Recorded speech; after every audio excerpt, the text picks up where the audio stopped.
Hello guys, welcome back to software YouTube channel. ఈ వీడియోలో నాకు ఒక కామెంట్ గురించి డిస్కస్ చేస్తున్నాను. అంటే లాస్ట్ టైం నేను ఒక ఫేక్ ఇంటర్వ్యూస్ క్వశ్చన్ నేను ఒక టాపిక్ అయితే పెట్టాను. ఓకే, డిఫరెంట్ క్వశ్చన్స్ అన్నమాట. ఆ క్వశ్చన్స్ లో నాకు కామెంట్ వచ్చింది ఏంటంటే, నాకు 5 years ఎక్స్పీరియన్స్, ఫేక్ ఎక్స్పీరియన్స్ పడదాం అనుకుంటున్నాను. దాని గురించి ప్లస్ బ్యాక్గ్రౌండ్ వెరిఫికేషన్ గురించి అండ్ పిఎఫ్ గురించి చెప్పు. ఎప్పుడైనా సరే ఫేక్ అనే కాదు, జనరల్ ఎక్స్పీరియన్స్ లో కూడా మీకు ఈ రెండు కీ రోల్స్ అన్నమాట. పీజీవి ప్రతి ఒక్కరికి జరుగుతాయి. ఓకే, బ్యాక్గ్రౌండ్ వెరిఫికేషన్ అన్నది ప్లస్ పిఎఫ్ అన్నది కూడా, అంటే బ్యాక్గ్రౌండ్ వెరిఫికేషన్ పిఎఫ్ కూడా వచ్చేస్తుంది. ఇవి జనరల్ గా ఏ ఎంప్లాయ్ అయినా సరే మనము అంటే ఏంటంటారు, జాయిన్ అవుదాం, వేరే కంపెనీలోకి షిఫ్ట్ అవుదాం అనుకున్న టైంలో ఇది కీ రోల్స్ ప్లే చేస్తాయి అనమాట. సో ఇప్పుడు దాని గురించి మనం డిస్కస్ చేద్దాం. సో డిస్కస్ చేయబోయే ముందు ఎప్పుడు చేసేదంటే, please do subscribe my channel, support చేయండి. ఇలాంటి వీడియోస్ ఇంకా నేను మంచి మంచివి, ఇంకా మంచి మంచి కాన్సెప్ట్స్ అనేది తీసుకొస్తుంటాను అనమాట. ఓకే, సో నెక్స్ట్ పిఎఫ్ గురించి అయితే నేను ఈ వీడియోలో చెప్పట్లేదు. మీరు పిఎఫ్ గురించి నాకు కామెంట్ చేసి చెప్పండి, మీకు ఎంతవరకు ఇన్ఫర్మేషన్ కావాలి అన్నది. ఓకే, సో దాన్ని బట్టి అంటే మినిమం 10 కామెంట్స్, ఓకే అట్లీస్ట్ వస్తే నేను దాన్ని బట్టి నేను, అంటే నాది రీచ్ అవుతుందని కొత్తగా ట్రై చేస్తున్నాను. ఓకే, సో మీరు మినిమం 10 కామెంట్స్ వస్తే పిఎఫ్ గురించి నేను ఎక్స్ప్లెయిన్ చేస్తాను. Okay, so end of this video పూర్తిగా చూడండి. నేను మీకు ఫైనల్గా ఒక అంటే జాబ్ గురించి ఒక చిన్న ఇన్ఫర్మేషన్స్ అయితే ఇస్తాను. ఓకే, నో ఇంకా లేట్ చేయకుండా లెట్స్ గెట్ స్టార్టెడ్. సో బేసికల్గా బీజీవి అంటే బ్యాక్గ్రౌండ్ వెరిఫికేషన్ అంటే, మనం ఎప్పుడైనా ఒక కంపెనీ నుంచి ఒక కంపెనీకి షిఫ్ట్ అయినా, లేదా మీరు అన్నట్టు మీకు అసలు మీకు జాబే రాలేదు, ఓకే ఒక 2 years గ్యాప్ వచ్చింది, మీరు ఒక లేదా 5 years గ్యాప్ వచ్చింది, సై నేను నాన్ ఐటీలో వర్క్ చేస్తున్నాను. ఓకే, మీకు ఉంటాయి కదా ప్రాబ్లమ్స్, ఉంటాయి నాన్ ఐటీలో. మీరు పర్సనల్ ఫ్యామిలీ వల్ల, లేకపోతే ఖాళీగా ఉంటున్నాం అని అందరూ అడుగుతున్నారని చెప్పి ఏదో ఒక దాంట్లో జాయిన్ అయిపోవడమో ఏదో చేస్తుంటాం.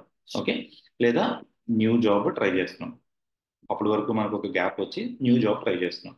లేదా ఆల్రెడీ మీరు వర్కింగే, you want change the company, company మారుతున్నారు. ఇలా 3 పార్ట్స్గా డివైడ్ చేద్దాం. సో బేసికల్గా ఈ మూడిట్లకైనా సరే, ఏదైనా ఒక ఆర్గనైజేషన్ నుంచి ఇంకో ఆర్గనైజేషన్కి మారుతున్నప్పుడు ఈ బ్యాక్గ్రౌండ్ వెరిఫికేషన్ అన్నది జరుగుతుంది. ఓకేనా, ఈ బ్యాక్గ్రౌండ్ వెరిఫికేషన్ అనేది జరుగుతుంది. బ్యాక్గ్రౌండ్ వెరిఫికేషన్ ఎలా జరుగుతుంది ఏంటనేది చెప్పే ముందు, అసలు బ్యాక్గ్రౌండ్ వెరిఫికేషన్ ఏమేమి ఉంటాయి. ఓకే, ఫస్ట్ మీ ఎడ్యుకేషనల్ చూస్తారు. మనం ఎప్పుడు ఎంప్లాయ్మెంట్ అనుకుంటాం కాదు, ఫస్ట్ మన ఎడ్యుకేషనల్ చూస్తారు.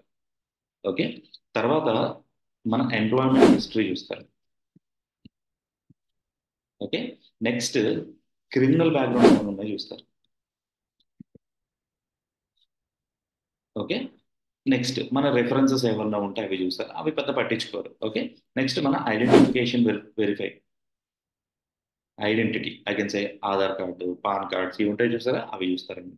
అండ్ ఇందులో మనకి క్రెడిట్ హిస్టరీ కూడా కొన్ని కొన్ని కంపెనీస్ చూస్తాయి. మన క్రెడిట్ హిస్టరీ మనం ఎలా యూజ్ చేస్తున్నాం ఏంటి, అప్లికబుల్ అయితే అది కూడా చూసి, అంటే బ్యాంకింగ్ సెక్టర్స్లో కానీ వెళ్తున్నప్పుడు ఇలాంటివి చూస్తారు అనమాట. నా ఇంకోటి డ్రగ్ టెస్టింగ్ కూడా చూస్తారు కొన్ని కొన్ని కంపెనీస్. మేము ఇప్పుడైతే జరగట్లేదు కానీ ఒక ఫైవ్ ఫైవ్ కాదు, ఒక 10 years బ్యాక్ నేను కంపెనీ షిఫ్ట్ అయినప్పుడు డ్రగ్ వెరిఫికేషన్ కూడా జరిగింది. బ్లడ్ టెస్ట్ అవి చేసి అన్నీ చేసుకున్నారు అనమాట.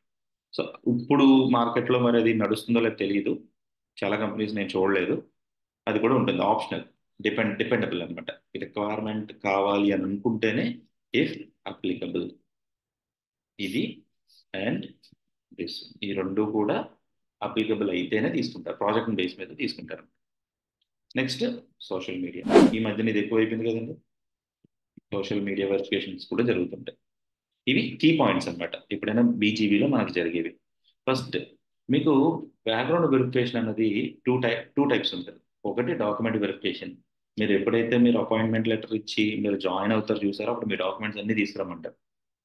రైట్, అది ఒక ఒక ఒక కైండ్ ఆఫ్ వెరిఫికేషన్ అనమాట.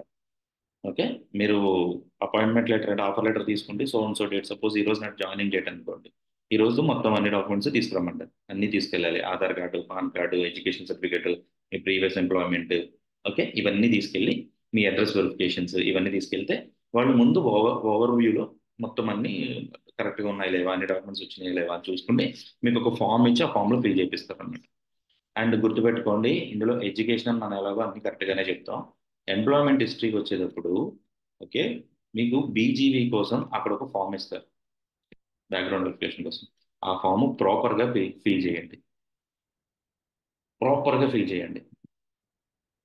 ఒకవేళ మీరు ఆల్రెడీ, కొన్ని సిచ్యువేషన్స్ ఎలా ఉంటాయంటే మీరు వర్క్ చేసిన ఎంప్లాయీ బై ఆ కంపెనీ ఏదో క్లోజ్ అయిపోయింది, మీరు బ్యాక్గ్రౌండ్ వెరిఫికేషన్స్ చేయాలి అంటే మరి ఆ కంపెనీ ఎవరో ఒకరు రెస్పాండ్ అవ్వాలి కదా. మరి ఒకరు రెస్పాండ్ అవ్వకపోతే మీది ఫేక్ అని ఉంటారు, మీరు వర్క్ చేశారు బట్ ఫేక్ అంటారు, మరి ఎలా? అండ్ ఇంకొక main point Sai, background verification అన్నవి నాకు ఎన్ని కంపెనీస్ జరుగుతాయి అని అడుగుతారు. ఇప్పుడు సపోజ్ నాకు నా ఎక్స్పీరియన్స్లో 5 కంపెనీస్ ఉన్నాయండి. I have 5 companies. ఓకేనా? ఈ 5 కంపెనీస్లో నేను ఇప్పుడు మళ్ళీ కంపెనీ షిఫ్ట్ అయితే 6th కంపెనీకి వెళ్తున్నప్పుడు నా లాస్ట్ 5 కంపెనీస్ని ఇది బీజీబీ చేసుకుంటుందా? క్వశ్చన్ కదా. అప్పుడు మోస్ట్లీ నేను విన్నది ఏంటంటే లాస్ట్ 3 కంపెనీస్ని అయితే పక్కగా చెక్ చేస్తుంది. మన లాస్ట్ 3 కంపెనీస్ మనం ఏవైతే మనం వర్క్ చేస్తూ వచ్చామో లాస్ట్ 3 కంపెనీస్ పక్కాగా చెక్ చేస్తుంది అనమాట. ఓకే, బీజీవీలో. అంటే ఈ 3 కంపెనీస్ని ఎలా వెరిఫై చేస్తుంది అంటే మీకు థర్డ్ పార్టీ వాడికి ఇచ్చేస్తాడండి.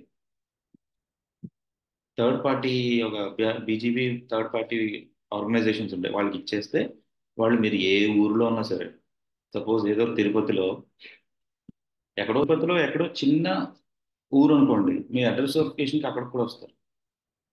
ఓకే, ఒకవేళ మీ ఆర్గనైజేషన్ పెట్టినప్పుడు ఎక్కడైనా మీరు ఒక ఫేక్ ఎక్స్పీరియన్సే పెట్టారు, సో అండ్ సో హైదరాబాద్లో, లేకపోతే ఇట్స్ విజయవాడలో, ఓకే ఎవరిదో ఎక్కడో సమ్ ఏరియాలో ఎన్టీఆర్, ఓకే రోడ్లో, okay so and so building అని చెప్పి ఏదో పెట్టారు మీకు.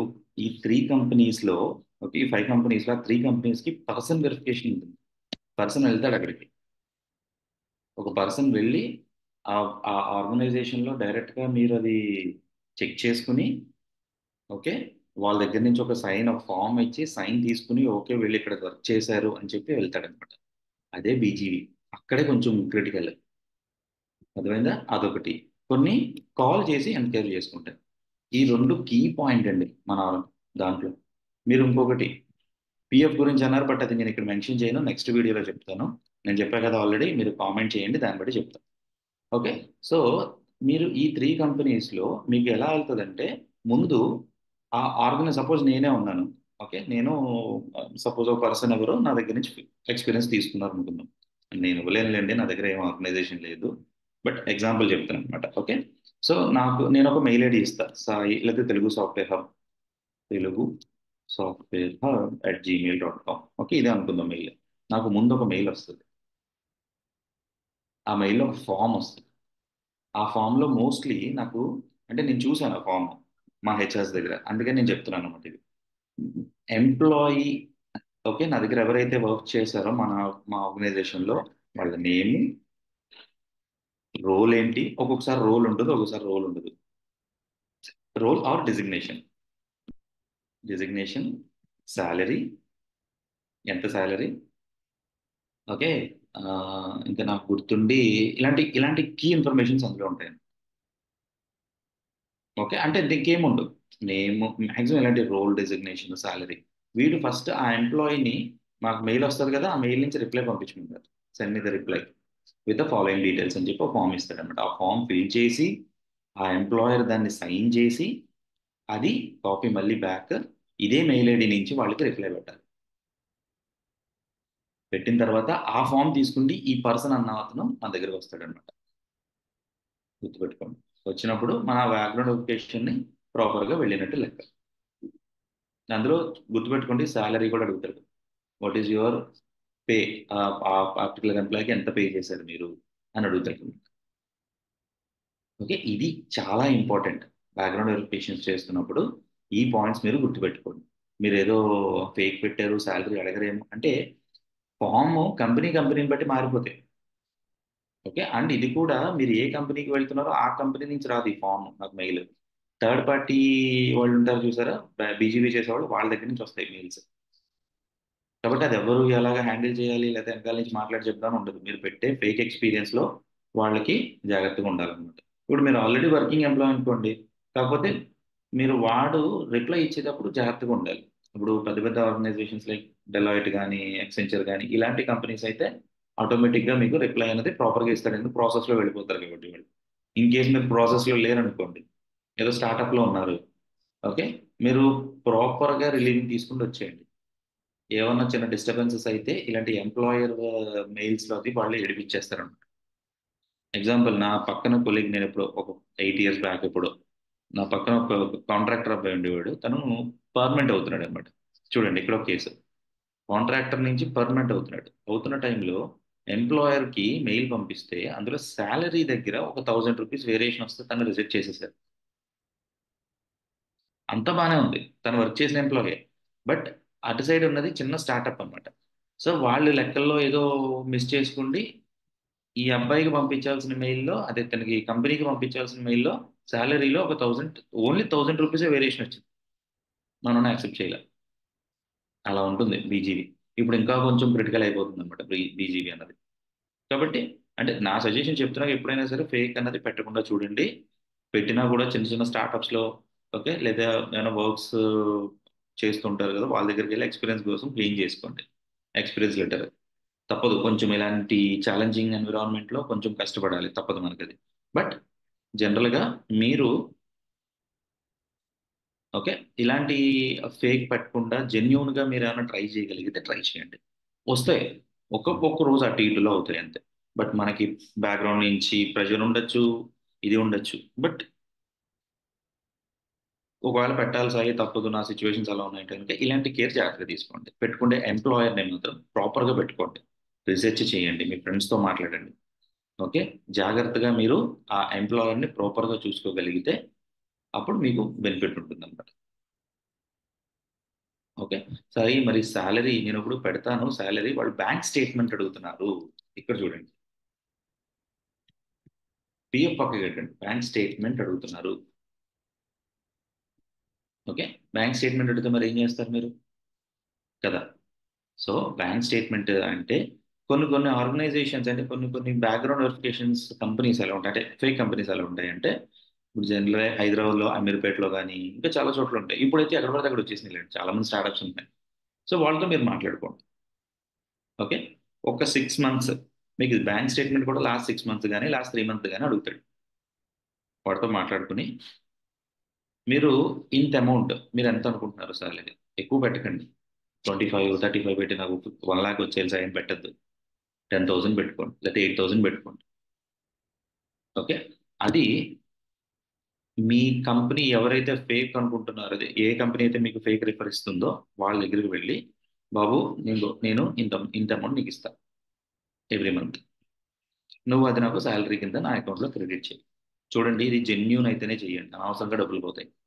ఇది ఇది కూడా కొంచెం రిస్కే మనీ వైజ్. బట్ మీరు చేయాల్సింది ఏంటంటే, ఇలా ఒక ఎంప్లాయర్ని పట్టుకుని మంచోడిని, ఓకే, తనకి మంత్లీ ఇంతనిచ్చి తన దగ్గర తన అకౌంట్లో నుంచి మీ అకౌంట్లోకి ఎవ్రీ మంత్, ఏదో ఫస్ట్ నుంచి 7th లోపల మీకు శాలరీ క్రెడిట్ అవుతుంది. అక్కడ నోట్ కూడా శాలరీ అని పెట్టమనండి. పెడితే మీరు 6 months కనుక గెయిన్ చేసుకోండి. ఈ లోపల మీరు ఇంటర్వ్యూ ప్రాసెస్ చేసుకుంటూ ఉండాలన్నమాట. ఈ 6 monthsలో మీరు ప్రిపేర్ అవ్వండి, టార్గెట్ పెట్టుకోండి, ప్రిపేర్ అవ్వండి మంచిగా, ఎక్స్పీరియన్స్ గెయిన్ చేసుకోండి, అండ్ శాలరీ వేయించుకోండి. That's it. ఓకే. సో అలా చేయించుకోగలిగితే మీకు ఒక ఎక్స్పీరియన్స్లో ప్రాపర్గా శాలరీ వైజ్ మీకు ప్రాబ్లం ఉంటుంది. బీజీవీ నేను ఆల్రెడీ చెప్పాను, అంటే మెయిల్ వస్తే మీ ఎంప్లాయర్ ప్రాపర్గా ఉండాలి. ఎంప్లాయర్ ప్రాపర్గా లేకపోతే మీకు ఎఫెక్ట్ అయ్యే ఛాన్సెస్ ఉంటాయి. ఇంకొకటి, సాయి ఇవన్నీ కాదు, ఏమన్నా ఇంకో ఛాన్స్ ఏమన్నా ఉందంటే కనుక ఒకటే ఒకటి అండి, ఇంటర్వ్యూలో బాగా చేయండి. మీ మేనేజర్ మీ టెక్నికల్ రౌండ్లో ఎవరైతే వస్తున్నారో వాళ్ళని ఇంప్రెస్ చేసి పడండి. బా, వీడు ఇంకా ఎక్స్ట్రాడినరీ అనుకోదు, అనుకుంటే మీకు ఇవన్నీ కూడా కొన్ని కన్సెషన్స్ వచ్చేస్తాయి అనమాట. హెచ్ఆర్ ఖచ్చితంగా చెప్తున్నా కాదు కావాలి. బీజేపీ అయితే కామన్, మీకు 2 times 3 times జరుగుతుంది. ఒకటి ఎంప్లాయ్ డాక్యుమెంట్ వెరిఫికేషన్ అండి, నెక్స్ట్ ఏమో మీకు జనరల్ మీరు ప్రొవిజన్ పీరియడ్లో ఉంటుంది. ఈ పాయింట్ అవుట్ ఉంటుంది, ఎప్పుడైతే మీరు ఒక కంపెనీలో జాయిన్ అవుతారో మీకు ప్రొవిజన్ పీరియడ్ ఉంటుంది అనమాట. ఓ 3 months 6 months అని. 3 months మ్యాక్స్, 3 monthsలో మీకు చాలా జాగ్రత్తగా ఉండాలి. ఈ బీజీబీ జరుగుతుంది ఆ 3 monthsలో, ఓకే. ఒకవేళ మనం ఫేక్ అని తేలింది అనుకోండి, మన లోపలికి కూడా రాను. మనకి మెయిల్ వస్తుంది, ల్యాప్టాప్ సబ్మిట్ చేయమని, ల్యాప్టాప్ సబ్మిట్ చేసి వెళ్ళిపోవడం. అది. సో కొంచెం జాగ్రత్తగా ఉండండి. నా సజెషన్ అయితే మీరు ఫేక్ అయితే మాక్సిమం పెట్టకుండా ఉండడానికి ట్రై చేయండి. ఒకవేళ పెట్టాల్సిన పరిస్థితుల్లో అయితే కనుక డెఫినెట్గా ఈ పాయింట్స్ అయితే తీసుకోండి. ఒకటి, మంచి ఎంప్లాయర్ని చూసుకోండి. ఎక్స్పీరియన్స్ లెటర్స్ విని మనకి మెయిల్స్కి రిప్లై ఇవ్వగలగాలి, కాల్స్ చేస్తే మాట్లాడగలగాలి మన పేరు మీద. ఓకే. అది నెక్స్ట్ శాలరీ వైజ్ అయితే కనుక మీరు మాట్లాడుకుని ఎవ్రీ మంత్ మీరు తనకు ఒక అమౌంట్ పెట్టుకోండి. ఒక 20,000 పక్కకు పెట్టుకోండి. ఒక 10,000 ఎవ్రీ మంత్ తనకి ఇచ్చి, బాబు నాకు ఒక 10,000 శాలరీ ఇస్తున్నట్టు ఎవ్రీ మంత్ నా అకౌంట్లో క్రెడిట్ చేయి, మాట్లాడుకోండి. అతను కమిషన్ అడుగుతున్నాడా, ఎంత అడుగుతుండో చూసుకోండి. ఓకే. అలాంటి అంటే రిస్క్ లేకుండా ఎప్పుడు కూడా ఎక్కువ పెట్టకండి. ఒక 30,000 50,000 అని మీకే లాస్ అయిపోతారు. ఓకే. అందుకని నేను చెప్తుంది. సో అతనితో మాట్లాడుకోండి. 10,000 పెట్టుకోండి లిమిట్. 10,000 వరకు ఇవ్వండి. తనకి ఏమన్నా ఎక్స్ట్రా ఎంత తీసుకుంటానంటే ఇవ్వండి, తప్పలేదు. చేస్తున్నాడు కాబట్టి మన కోసం. సో మనకి శాలరీ కింద క్రెడిట్ చేస్తాడు. చేసినప్పుడు ఆ శాలరీ మీకు ఎలాగో బ్యాంక్ స్టేట్మెంట్ అనేది మీకు రెడీ అయిపోయింది. రైట్. సో ఇలా లాస్ట్ 3 కంపెనీస్ కొంచెం జాగ్రత్తగా ఉండండి. ఒకవేళ మీరు ఒకటే పెట్టాను సార్ కంపెనీ అంటే ఓకే. ఒక కంపెనీ అయితే గొడవ లేదు. ఇది కొంచెం జాగ్రత్తగా ఇస్తే బ్యాంక్ స్టేట్మెంట్స్ అవి చూసుకోండి. ఓకే. సో దట్స్ ఇట్ అండి. ఇందులో నాకు తెలిసిన కీ ఇన్ఫర్మేషన్ అయితే ఇంత ఇచ్చేసాను. నాకు తెలిసిన బీజేపీ గురించి. ఇంకా మీకు ఏమైనా క్వశ్చన్స్ ఉండి ఆ క్వశ్చన్స్ అయితే నాకు కామెంట్లో మెన్షన్ చేయండి. అండ్ పిఎఫ్ గురించి మీరు నాకు కామెంట్ చేయండి. మీకు కావాలి దాని ఇన్ఫర్మేషన్, పిఎఫ్ని ఎలాగా హ్యాండిల్ చేసుకోవాలి అంటే కనుక అది కూడా మెన్షన్ చేస్తే నేను దాన్ని బట్టి కొన్ని ఐడియాస్ ఇస్తాను. ఓకే. నాకు తెలిసిన ఐడియాస్ నేను ఇస్తాను. నెక్స్ట్, లైక్ ఈ వీడియో కనుక మీకు నచ్చితే లైక్ చేయండి. మీ ఫ్రెండ్స్ అది కూడా షేర్ చేయండి. బీజీబీ ఎంత ఎలా ఉంటుంది అన్నది. ఓకే.